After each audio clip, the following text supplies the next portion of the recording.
Classic. Shing yan. Carl Tusok to min eh. Ito na si Carl Tusok, nagbabalik mga kaibigan sa Supernova. Ash, alam ko nakatapat mo na yan way back pa.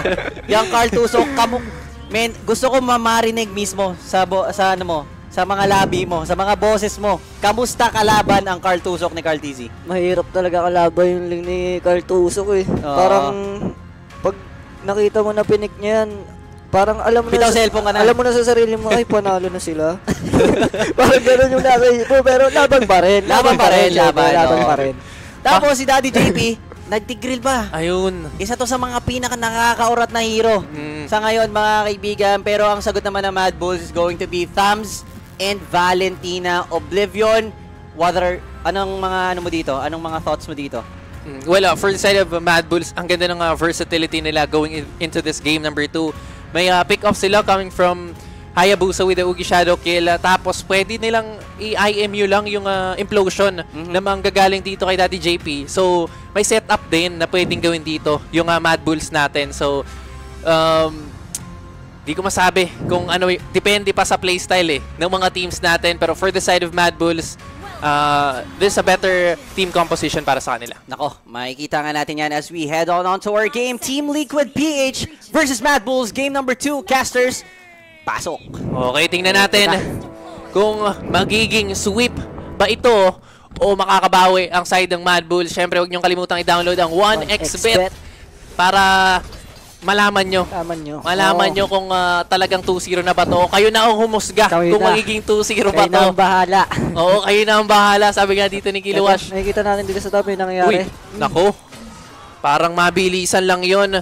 Kaya paring Sanford, that's gonna be the first blood brought to you by 1xBet. Alam nila, alam ng tail page na magkakat sila. So, inabangan ni JP doon na alam nila. So, ayun, nasira nila yung plano dito ng Mad Bulls. So, malaking bagay yun para sa tail page na ginawa nila. Definitely. For the side of Mad Bulls kasi, alam din ng TLPH na ay Thams to. Definitely, mas mabilis to maglakad. And most likely, magkakat to kasi on the early stages, kaya na ito makipagsabayan ng 1v1. So, pero hindi mo kayang makipagsabayan kay Sanford. Yun ang mahirap dun eh. I mean, may kasama pang JP kanina yun. So nahihirapan talaga dun si Maniac mag-cut. So, ayun, tignan natin kung ano mangyayari dito. Sa mid lane naman wala. Ganun lang nangyayari. Clear, tapos back. Pupunta sa top, magbaback up. Parang disiplina lang muna. Disiplina on the early stages of the game. As much as possible, these teams should avoid, if I'm saying na makakuha ng kill yung kabilang team kasi pwede yung maging snowballing potential nila eh. And it's gonna be very important sa mga turtle takes natin. Pero si Sanji ngayon ang nanelegado. That's gonna be a kill coming from the side of Mad Bulls. Feeling ko, sinesecure niya kasi yung level 4 niya. Oo. Parang magpapa-level per siya doon pero hindi niya akalain na ganun pala yung damage ni Tamus. Biglang gumapang. Naka-purify lang siya dito. Wala pa siyang panakas. Turtle secured by the side of Mad Bulls. Team Liquid PH opted not to contest that one out dahil nga medyo na-delay ng bahagya doon si Sanji earlier. And syempre, nag-secure muna ng buff. Buff first dito, si Carl TZ natin. Pero on these early stages of the game, kahit nakuha actually dito ng Mad Bulls yung turtle, lamang pa rin ng lamang, no? Oo, lamang pa rin ng kakaunting gold dito yung TLPH sa pera. So, for now, I think setups naman ang magiging plano ng Team Liquid PH for this game. Eto na nga, level 4 na yung dalawang mid lane natin. Si JP at si Sanji, makakita na tayo dito ng mga set. At syempre, hindi pa rin pwede kasi meron pa rin silang pang-counter gun. Nandiyan pa rin yung SS. May Tigreal din sa kabila eh. Meron pa rin eh. May sudo Tigreal dun sa kabila eh. So, medyo alangan din sa side ng Team Liquid. Kailangan din talaga nilang mag-ingat Pero on this 3-minute mark of our game, wala pa tayong nakikitang early ganks coming in from Carl TZ. Pero teka lang, may implosion naman dito sa Bayugi Shadow Kill. JP might be taken down pero may implosion din sa may bandang gitna at nasa lungal. Gonna be enough for them to at least trade things out, and it's gonna be a 1-for-1 trade. Mad Bulls looking strong on this early stage Nakuha nila si JP doon at walang napatay sa side ng Mad Bulls. Di akalain ni JP na nandun pala lahat ng Mad Bulls. Pero teka lang, topside naman mukhang gustong bumawi ng TLPH. That's gonna be the Tempest of Blades being casted in. Talagang sinayawang maigi ni Carl TZ para lang makuha yung kill. And we're back to even scoreline. Balik tayo sa 2-2. And still, lead nasa side pa rin ng Team Liquid PH. Yan, i-maintain nyo lang yung lead mga tropa peeps. Dahil yung next turtle, on the way na rin. At na ganun lang gagawin ni Carl TC. Kapag meron nakita niyang pumapalag yung Tamo, syempre, mabilis bumakap yung link natin. Alam naman natin kahinaan ng Tamo is wala siyang mga panakas. Kapag all-in lang yan talaga eh. All-in. All-in kung all-in. Pero andito na. Sanji, take months nang mabigyan doon ni Justinian. Dama natin yung damage ng... Iba kinuha ni hindi si Tigril Oh. Si Ling. Si Ling, mukhang depensa yata yung plano dito. Pero may implosion doon! Nahuli yata yung dalawa. Mukhang sunod-sunod na yung damage na ibibigay ng Team Liquid. Meanwhile, that's gonna be the Tempest of Blaze as well coming from Carl TZ. At yung kills, mukhang on the way pa lang din. Kaso may sagot din yung side ng Mad Bulls as 3 has been taken down for the side of Team Liquid PH. At dalawa naman nasa side ng Mad Bulls. Pero ilungas, naiiwan kasi dito yung turtle. Mukhang hero-hero muna yung gusto nilang gawin doon. Kala ko, si JP nag-set na eh. Kala ko si JP na eh. Pero nakita natin doon, hindi pala. Yung Mad Bulls, meron pa rin silang sagot dito sa ginagawa ng TLPH syempre. Hindi naman papaulat yung team natin dyan. At nakita natin si Carl TC. Buhay pa pala si Carl TC. Oo, buhay pa. Talagang inabangan lang din na malo yung mga members ng Mad Bulls. Pero Sanji. This time, Sanji Ultimate has been forced out that time. Alam niya kasi na kailangang mag-ingat din. Kasi single target, Ugi Shadow Kill, that means more damage for Justinian pag nagkataon. Pero... Ngayon, hindi natin nakikita yung aggressive ng TLPH dito Parang sabayan lang sila ngayon Hindi sila lumalamang ng sobra. Kasi nakita natin kanina, di ba, yung playstyle ng TLPH is sobrang aggressive nila. Dito sa game na to, parang sakto lang. Sakto lang. I mean, nabanggit din natin yan kanina nung drafting phase pa lang. Pero hold that thought, may implosion na huli at tatlo sa may penalty zone sa gitna. Inalapag na rin nandito na yung Zaman Force at nagkabigay na yung teams. Reaper will be down, pero si Sanford talagang isusustain niya yung mga damage coming from Mad Bulls. Pero mas grabe yata yung sustainability ng tropang Mad Bulls. Si Maniac nakakuha pa nga ng isa at mukhang uuwi muna yung mga tropang Team Liquid natin dito. Pero hindi sila papawin dito ni Maniac dahil kukuha pa, going in for that double. Pero nandito na si Carl TZ to the rescue as Benny Cutie secures that kill.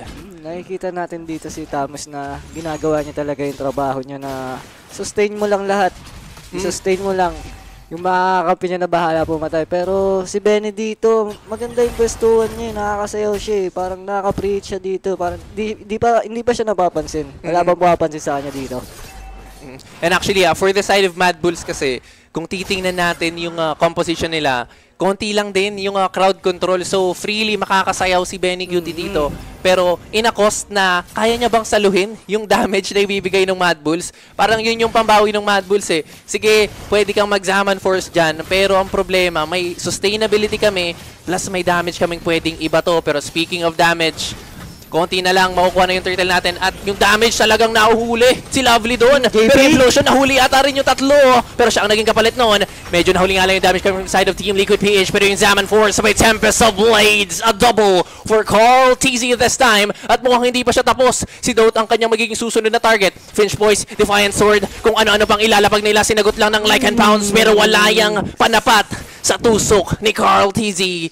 Triple that time. Tapos isa lang yung napabagsak sa side ng Team Liquid PH. JP. Nakita mo yung ginawa ni JP. Grabe. Doon.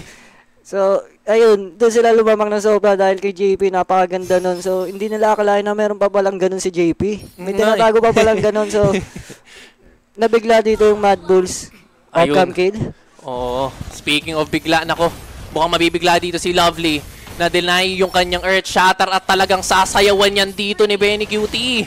Meanwhile sa top side, another bakbakan, another game plan na naman ba ang kanilang ipapakita? Carl TZ does absorb some kind of damage pero may penalty zone. Doon sa dalawa nahuli na naman dito si Zone. Si Don't Rather at si Maniac talagang mukhang mapipilitang bumalik sa base kasi napatay na naman dito ni Benny Cutie. Medyo nawawala na dito yung Mad Bulls Hindi na nila alam kung ano ang gagawin nila dito. Pero tingnan natin. Masyadong maraming ginagawa yung mga team sa atin, lalo na yung TLPH, no? Ang dami nilang sa mapa, parang lahat nasa mapa sila eh. Ayun natin si Ling nasa top. So, tignan natin kung ano yung sagot ng Mad Bulls dito mamaya. Actually, So, sinabi mo nga kanina, wala sila masyadong panghuli, no? oo. Yung Earth Shatter lang dito ng edit. Ayun lang talaga. And if not, pwede naman yung implosion na agawin with the IMU dito ni Reaper. Pero aside from that, medyo mahirapan sila dito. Pero Ugi Shadow kill onto Sanji. Will he be able to sustain this one? Buhay pa! Pero sinagot ng implosion at talagang naubos ang buhay dito ni Justinian. Isang synchrofusion lang dito ni Benny Cutie. Talagang namula agad eh. Daman natin na item-wise.